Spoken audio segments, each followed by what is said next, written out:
Morning, everyone. So yesterday we started looking at an electrolysis cell. Essentially, it was the opposite of a voltaic cell. The reaction itself was non-spontaneous, so that's why we can do it all in one beaker. All the chemicals can be all present without actually putting in an external power supply. The reaction just simply wouldn't run. We started off with the type 1 cell. Basically, we had a molten salt. It was heating up an ionic compound, using the heat to actually rip apart the positives and the negatives, and actually seeing which of those ions reduced and which of the ions oxidized. At first, the type 1 cell was molten. There was no water present. We find actually water a couple times on the table. Sometimes water interferes enough that it actually reduces before my ions or oxidizes before, and we saw an example of that one there. So I'm going to give you a quick practice here. These ones here are super systematic. It's exactly the same table. We start from the top left and go down and all that. Let's just practice this one. I want you to do for me here the electrolysis of 1 molar. This is like type 2 salt because this one here has water. I'm going to do 1 molar. Let's do rubidium bromide using carbon electrodes. Okay. You don't really need to tell me whether it's type 1 or type 2 so far, but just as we were learning it, we're just going to slowly increase the complexity. So I would encourage you to just pause the video, try it out for yourself. As I just draw a picture here, again, we can be just in one container here. All the chemicals here, they just don't react. Make a list of exactly what you have. So if I'm going to sort of give you sort of instructions here, state exactly what species are present. Okay. So when they tell you here 1 molar, that 1 molar is a little bit sneaky. 1 molar tells you that there's actually water. The rubidium bromide here at first may have been a solid, but this one here being an ionic compound gets ripped apart by water. You're going to get rubidium ions and you get bromide ions. You also do have carbon, but what we know about carbon is it's actually an inert electrode, so you're not going to find this on the table. This time they're making both carbon, so be it. Totally up to you which side you put the battery. This time, let's put the battery on the right-hand side. So long line, short line. The long line represents the positive side of the battery. The positive side here is the anode side. That's the only way to force the electrons to go up towards the battery and go the opposite way. Okay, so that's our setup here. We're looking for these 3 chemicals. We made a state of exactly what it is. I don't have rubidium solid. I don't have bromine liquid here. Then what you're going to do is you're going to start from the top left. Even for a voltaic cell, we still start from top left. All these are written as reductions. The best guys reducing are actually at the top left. You go downwards and you try to find your first match. So as you go down here, again, for some of these ones here, you will see water as sort of balancing other chemicals, but I don't have permanganate, so just keep going here. You're going to run into fairly far down the table. You'll run into water, water again, and we'll run into rubidium down here. So looking at these guys here that can potentially reduce, who's going to reduce? Well, because the higher I am on the left, I'm actually going to reduce better. We actually find that the water reduces. So similar reaction as we had yesterday. So we had 2 waters. On the table, they write it as an equilibrium because it could have gone both ways. Because I know water is actually undergoing reduction. One-way arrow, form H2, 2 hydroxide. That 10 to the negative 7 molar just reminds me again, neutral. It is producing hydroxide, but no more than the simple self-ionization would have given you anyways. The voltage here we're getting is negative 0.41. Just that half cell itself is 0.41 here worse off than the hydrogen cell. That's not the voltage I would care to be negative. It's even after I factor in the oxidation potential, it's still overall is negative. So then what you're going to do is you're going to start from the bottom right. We want to actually find out who's the best at oxidizing. Start from the bottom right. I did have rubidium, but that's why I said write me exactly what I have. I have rubidium ions, but I don't have rubidium solid. So skip it. Keep going, keep going, keep going. Right. You're going to end up running to water again. So we have water. We have water in the bracket as well. And then we have, in this case here, bromide. Okay. So if you follow this to the letter, it should be this equation. Water is supposed to be the one that oxidizes. That's at a voltage of negative 0.82. Remember yesterday we just treated this overpotential here just as an exception. Experimentally, if I am within this bracket here, it's almost like saying this water equation should have actually fit right here. Well, if I ran into these other chemicals before where the water should have been, these ones experimentally actually oxidized before due to this overpotential here. So even though I found the water equation first, because bromide as my solution is actually within this bracket here, I actually find, again, this is an exception, experimentally, Br minus actually oxidizes before water. Right? It was not a problem for water to do both, but in this case here I chose bromide, so therefore the oxidation reaction is actually 2Br minus, one-way arrow, I'm writing it right to left here, becomes Br2, that one there ends up forming a liquid and drops off 2 electrons. The voltage was positive 1.09 coming forwards. The voltage is therefore negative 1.09 and going in reverse. Okay. To be really precise here, I do want to say bromide is at a relatively high concentration of bromide. If my bromide was dilute, definitely water would be the one that reacted. Okay. So exactly the same table, it's just I don't find my matches until fairly low on the table. So let's write out the overall equation here. So let's see if I can add up these two here. The 2 electrons are already set up to cancel. Perfect. So I'm going to write all the reactants on the left side. 2 bromide ends up reacting with 2 waters. These are going to one-way arrow and end up forming Br2 as a liquid. I'm going to end up getting in my water equation an H2 gas. And I'm going to have 2 hydroxide. What is the overall E cell? What is the overall voltage I need to put in so that the reaction can run? Negative 1.09 minus 0.41. This gives me a negative 1.50. For all electrolysis cells here, you should see that the total voltage, factoring oxidation and reduction here, this one here is negative, which means non-spontaneous. I need to put in at least a positive 1.5 volts to cause the reaction to occur. Can I make some observations of what happens in this cell? All right, so let's just draw it nice and big here. We have 2 cells. We have carbon. I had hooked up my battery. Positive side was the anode side. So positive side here. This one here was the anode. It's the metal plate that oxidation occurs at. So what's my oxidation? Well, bromide is the one that oxidizes. So in solution, I had rubidium ions. I had bromide ions. The bromide ions actually swim up close to the carbon. Right? Bromide ions is actually going to become Br2 liquid. So it is a halogen. The reaction has occurred. In fact, this bromine solution here is actually like a reddish brown liquid. So you're going to see that liquid start forming on the one side. They're going to temporarily drop off electrons. Electrons never enter the solution. The electrons are attracted to the positive side of the battery. Electrons flow from anode to cathode. They get pushed past the battery towards the other carbon electrode. You would imagine that rubidium is the thing that reduces, but no, water actually reduces before the rubidium does. So water swims up close to this carbon electrode, picks up the electrons that end up arriving here. They're going to end up bubbling off as hydrogen. So we're going to get bubbles of H2 on the left-hand side. We're going to form hydroxide, but again, no more than water would have self-ionized anyways, so we're going to remain neutral. Those are some observations we can make for this type 2 cell. Right? Even as we work our way today into type 3 cell here, essentially it's the same thing. The only thing that I haven't done so far is type 1, type 2, our electrodes have been inert. Our electrodes here potentially didn't react. What if a type 3 salt here? What if I actually have metal plates here themselves that might actually perform the reaction themselves?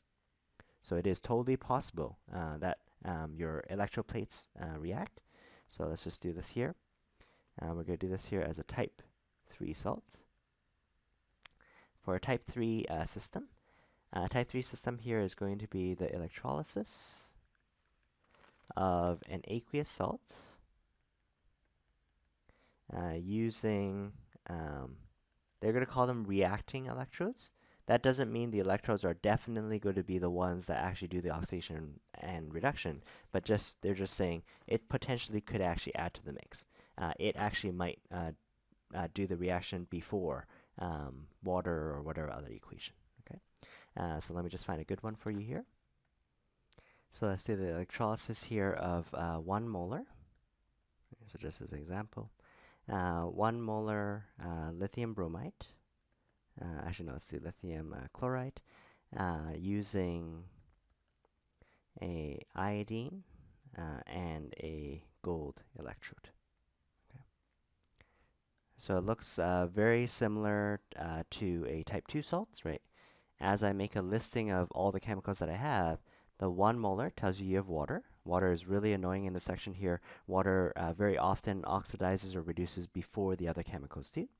We have lithium chloride here as an ionic compound. Write out exactly what you have. So you have Li plus, you have Cl minus. And then this time, instead of just brushing off electrodes and being like, oh, they're inert, they're not going to react, this time instead of carbon and platinum, they're going to say, well, we do have iodine. If I have I2, I don't have I minus. If I have gold, I don't have gold in the oxidized state. So those ones there I'm going to emphasize are solid. Right? So imagine just putting all these things here into the container altogether. Right? So I don't necessarily know which side to hook up my battery yet, so I'm just going to put one side. The long line here is always positive and negative here. The question here is which one should I make as iodine or gold, or which way should I flip the battery? Okay. Let's just, for argument's sake here, let's say this is going to be iodine, this one here is going to be gold. I might find later on I might need to flip the battery. We'll just see what happens here. I made a list of everything that I have, okay? So I have water, lithium ions, chloride ions, I2, and gold. Aside from that, we work with the table exactly the same way. Start from the top left, find out for all these reductions who reduces best as you work your way downwards here. So we're going to go down here. I have sorry, I don't even have F minus here. So just keep going here. I run into the I2 here. I run into water a little bit later on. Water again. Li plus is way down here. That's definitely not going to react. So since I started from the top left and I actually work my way downwards, I want to find the best guy reducing. Well, that's going to be just the iodine. So like a voltaic cell, this one here reacted before water, so be it. I'm going to write it just with one way arrow here. Iodine and 2 electrons end up forming 2 I minus ions.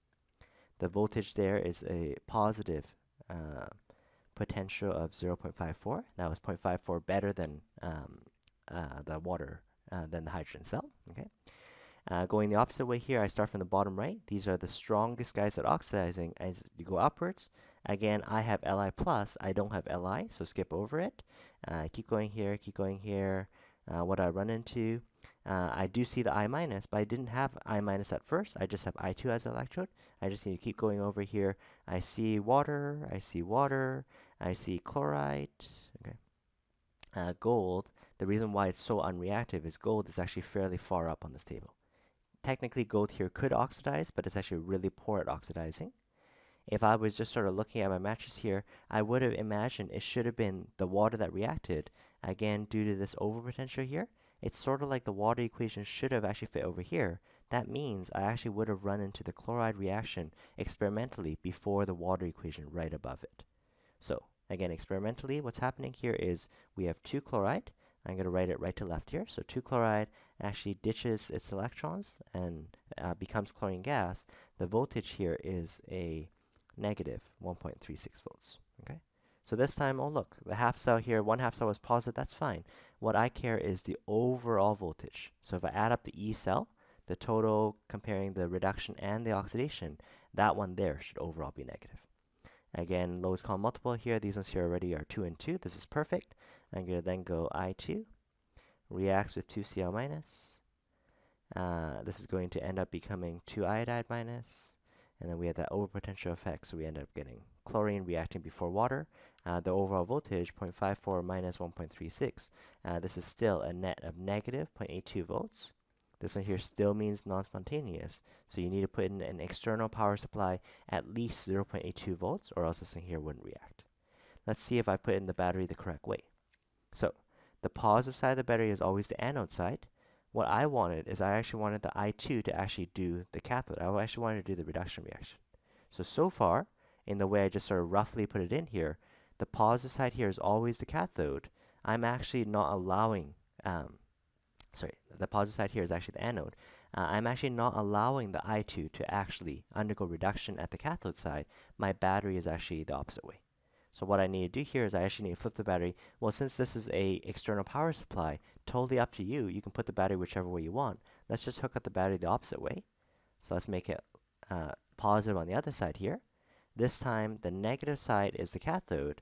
Cathode is the site of reduction. And this is perfect. Iodine wanted to do the reduction instead. So what's going to happen here is the I2 is going to pick up electrons that arrive here, and they're going to jump into solution to become I minus.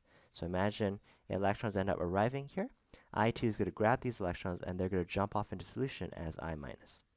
So what can we make an observation on the I2 side?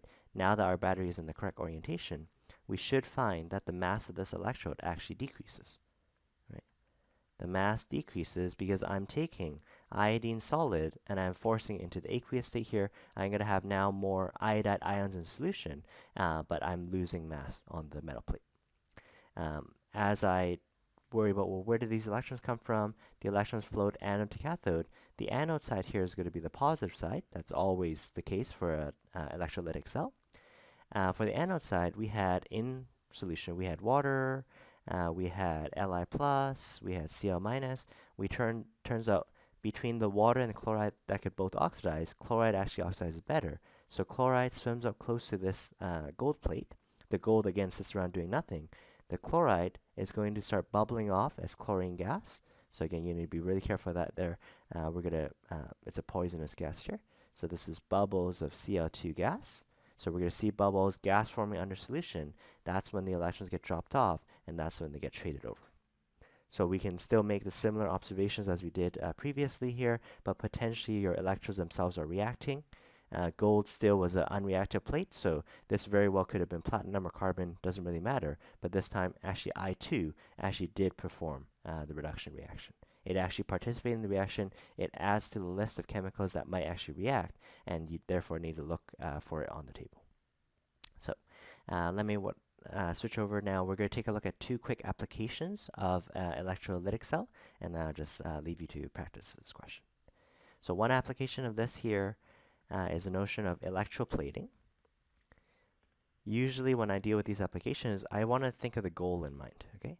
For an electroplating, what you're trying to do is you're trying to solidify ions onto a surface, okay? So the goal is to take ions that are in solution, cause a reduction reaction, and actually reduce it onto the surface. So for example, let's take that. Let's say I have a stainless steel plate here. Okay, steel is an alloy, it's a whole mixture of different elements here. We're going to pretend that steel is inert for the time being. And let's say what I want to do here is I want to coat it with copper. Okay, so what I'm going to force is I'm going to want copper in solution. Now, copper can be in the +1 or +2 state. +2 is way more common. What I want to do is I want to force copper ions to actually solidify on its surface. Not only do I want the mass to increase, I want the copper to actually coat the steel on the outside here. So I'm going to still have, maybe this is a stainless steel spoon or something like that, but I'm going to coat it with copper. The reaction I want there is I want copper to gain 2 electrons, actually solidify to become copper there. Is that an oxidation or reduction reaction? Well, this one here, you should be able to tell me this is a reduction reaction. Is this going to occur at the cathode or the anode? Anox cared. So anode is oxidation. Reduction always occurs at the cathode. So reduction, this one here occurs at the cathode. Which end of the battery do I want to put on so that the reduction occurs there? Remember, the positive side is anode, negative side is cathode. I already now know, okay, as I hook up my battery here, the short line here is negative, the long line is positive. I know so far, electroplating, that's what I need. I want copper in solution. I want this one here to be able to plate out onto the steel. Okay, that technically is all that I need. I'm going to actually coat this steel here with copper solid. The mass is going to increase. We temporarily, you might imagine, okay, let's just start off with having a copper solution here. Over time, though, this copper ion is going to steadily deplete, right? I'm going to lose copper ions. It's going to solidify to become copper solid. They're all in the same beaker, so I don't need to worry about using a salt bridge or anything like that. We're just going to be really clever here. Technically, this is all that was needed. What if I made the other plate out of copper as well? Well, let's see what happens here. The positive side here is going to be the anode. We're actually forcing this thing here to actually oxidize. If copper actually performs oxidation as well here, we're going to get copper oxidized to become Cu2+ and 2 electrons like that. So copper is going to jump into solution. This actually had nothing to do with the electroplating. This had nothing to do with trying to solidify copper ions onto the plate. But what this is going to do is these copper ions are going to replenish the copper ions that actually got lost. At first, when you deal with this net reaction, it's a little bit silly. if I did the net equation, I put all the reactants on the left-hand side, we're going to have copper ions react with copper solid, and then we're going to have copper ions, and we're going to have copper solid.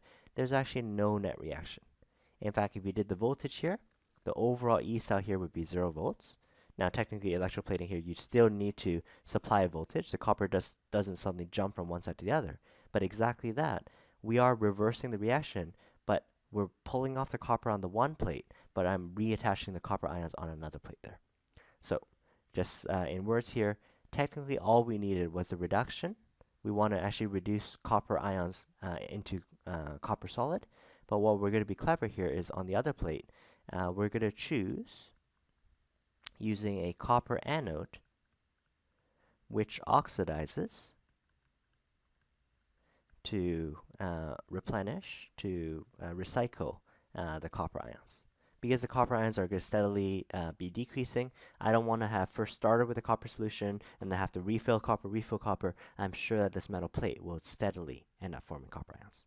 Even though it looks like there's actually no net equation, the net equation is actually having migrated copper from the one side. Maybe I like a copper-plated steel spoon here, so therefore I've plated it out there. So that's one application here.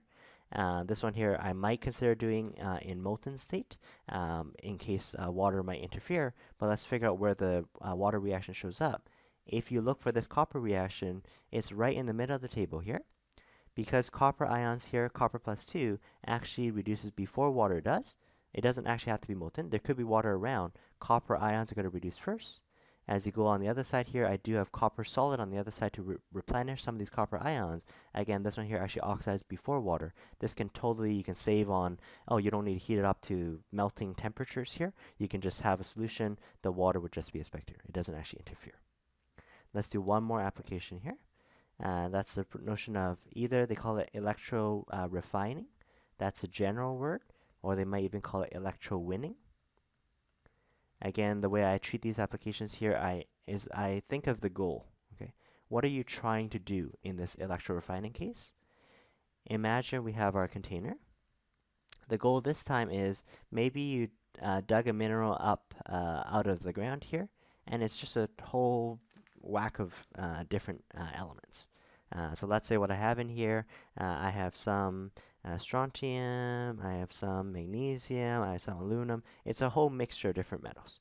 And this one here, they're just telling you is an impure block. Okay? What I want to do is use electricity to refine it. Use electricity to purify it, to separate these metals from each other. Because the goal is to pull off these metals here one by one, what I want to do is I actually want to oxidize metals one by one.